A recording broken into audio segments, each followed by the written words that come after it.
दादी माँ की सीख। ये बड़ों की सीख। बड़ों का सम्मान और उनके अनुभव की बात मानने वाला जीवन में कभी नहीं हारता।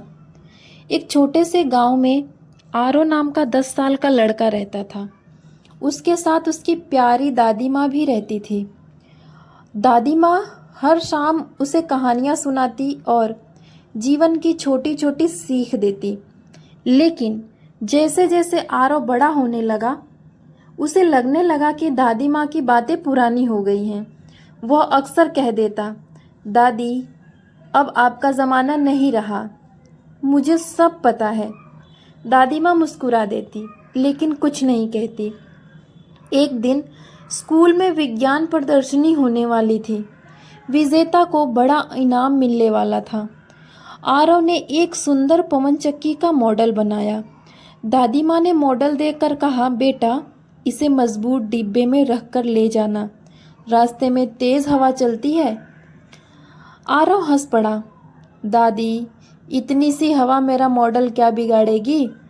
अगले दिन वह मॉडल हाथ में लेकर स्कूल के लिए निकल पड़ा। रास्ते में अचानक तेज हवा चली। मॉडल उसके हाथ से छूटकर गिर गया और टूट गया। आरव की आंखों से आंसू आ गए। उसे दादी माँ की बात याद आई। उदास होकर वह लौटा। दादी माँ ने उसे प्यार से गले लगाया और बोली, गलती करना बुरा नहीं, लेकिन उससे सीख न लेना सबसे बड़ी गलती है। दादी माँ ने उसके साथ बैठकर देर रात तक मॉडल बनाया। इस बार उन्होंने उसे मजबूती से पैक भी कर दिया। अगले दिन आरव फिर स्कूल गया। उसका मॉडल सभी को बहुत पसंद आया और उसे पहला पुरस्कार मिला। शाम को वह ट्रॉफी लेकर घर आया। उसने सबसे पहले दादी माँ के चरण छुए और कहा, दादी आज समझ आया कि अनुभव किताबों से भी बड़ा शिक्षक होता है।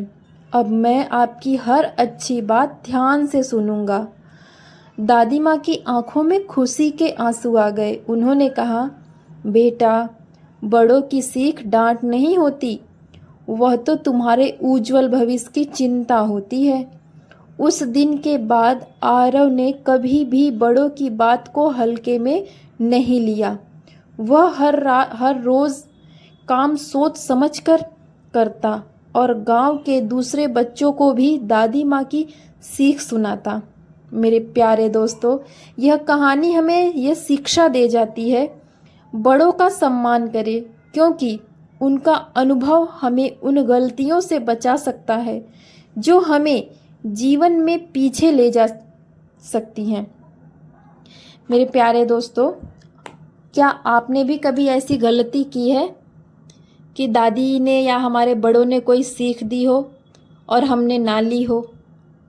तो मुझे कमेंट में ज़रूर बताना और मेरे चैनल को लाइक एंड सब्सक्राइब करना। मैं बहुत जल्द आप लोगों के लिए आगे ऐसी ही सीख भरी कहानियाँ लेकर आती रहूँगी। धन्यवाद।